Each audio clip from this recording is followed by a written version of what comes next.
ప్రతి మనిషి పుట్టుకకు అమ్మా నాన్నలే సృష్టికర్తలు.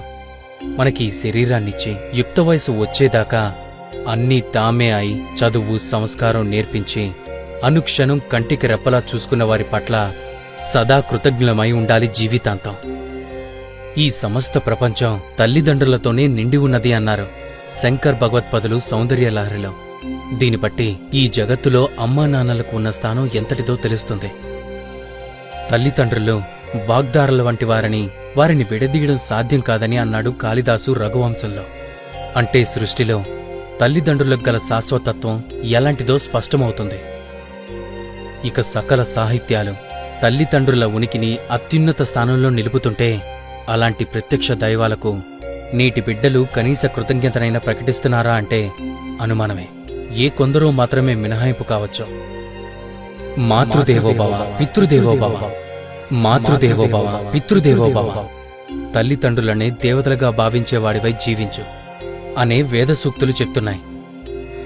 ఈ సూక్తిని శిరస్సును ధరించి అనుసరిస్తున్నవారు కొందరైతే తల్లిదండ్రులను తమ సుఖ సంతోషాలకు అవరోధాలుగా భావించి వాళ్లను దయ్యాలుగా చూస్తూ తరిమికొట్టే అధములైన కొడుకులు లోకంలో లేకపోలేదు. పున్నామ నరకం నుంచి తమను ఉద్ధరిస్తాడనుకునే కొడుకు తాము బతికి ఉండగానే తమకు ప్రత్యక్ష నరకాన్ని చూపిస్తుంటే వీడు కొడుకా లేక యమకింకరుడా అని తల్లిదండ్రులు దుఃఖించే పరిస్థితులు నేడు సమాజంలో కనిపించటం శోచనీయం. తల్లిదండ్రుల దగ్గర ఉన్న ఆస్తిపాస్తులను డబ్బు దస్కాన్ని బలవంతంగా లాక్కొని తల్లిదండ్రులను ఇంటి నుంచి మెడపట్టి గెంటేస్తున్న కొడుకులు నేడు కనపడుతున్నారు. వీళ్లంతా నిజమైన కొడుకులేనా? అసలు వీళ్ళు మనుషులేనా అనిపించక మానదు. తల్లిని గౌరవించి ఆదరించేవారికి మానవ ప్రపంచంలోనూ, తండ్రిని ప్రేమించి పూజించేవారికి అంతరిక్ష లోకాల్లోనూ, గురువును భక్తి ప్రవర్తనలతో సేవించిన వారికి బ్రహ్మలోకంలోనూ తిరుగుండదని మనుస్మృతి చెప్తుంది. నవమాసాలు గర్భంలో మూసి ప్రసవ వేదనను అనుభవించి తనను కన్న తల్లిని అష్టకష్టాలు పడిపెంచి పోషించిన తండ్రిని క్షణంలో మర్చిపోయి తన ప్రయోజనాన్ని మాత్రమే చూసుకునే సంతానానికి నిష్కృతి ఉంటుందా? ఉండనే ఉండదు. తల్లిదండ్రుల రుణాన్ని 100 ఏళ్లపాటు సేవించినా తీర్చుకోవడం కష్టమే. ఏ తల్లిదండ్రులైనా తమ సంతానం గుణవంతులుగా రాణించాలని, తమకు ఆత్మసంతృప్తిని కలిగించాలని మాత్రమే కోరుకుంటారు. వేరే ఏదో ప్రయోజనంతో చూడనే చూడరు. అలాంటి తల్లిదండ్రులను డబ్బు కోసం, ఆస్తుల కోసం, శారీరక సౌఖ్యం కోసం కాలతనటం ఎంతవరకు ధర్మం? గుణహీనులైన ఎందరో కొడుకుల కంటే గుణవంతుడైన ఒక్క పుత్రుడు చాలునని.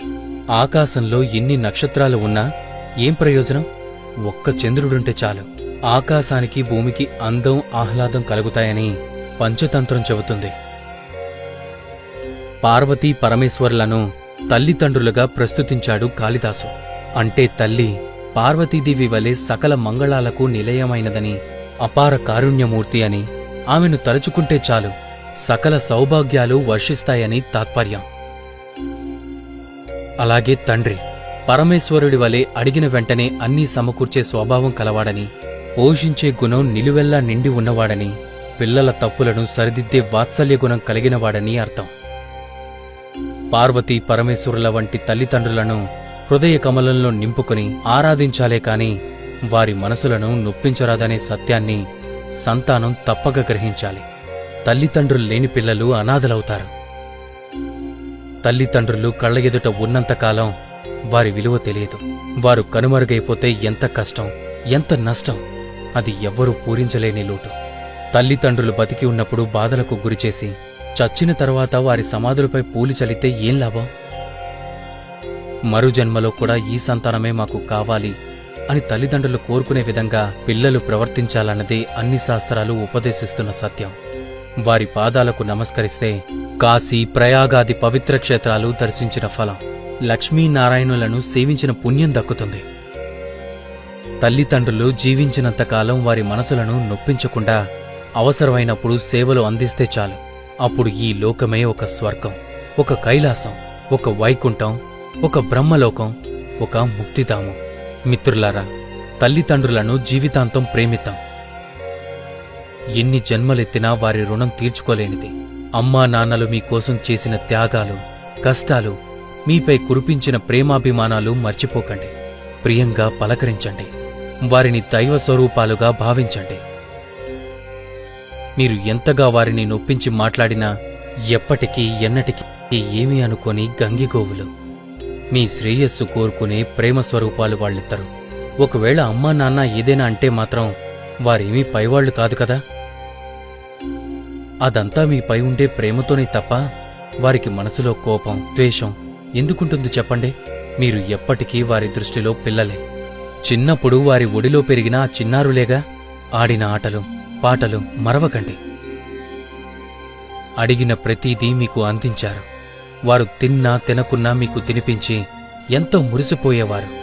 మీకు పెళ్ళైనా పిల్లలున్నా ఆ వాత్సల్యం, మమకారం మీపైన మీ పిల్లలపైన నిత్యం ఉంటుంది. అది విడదీసుకోలేని బంధం, విడదీయరాని బంధం.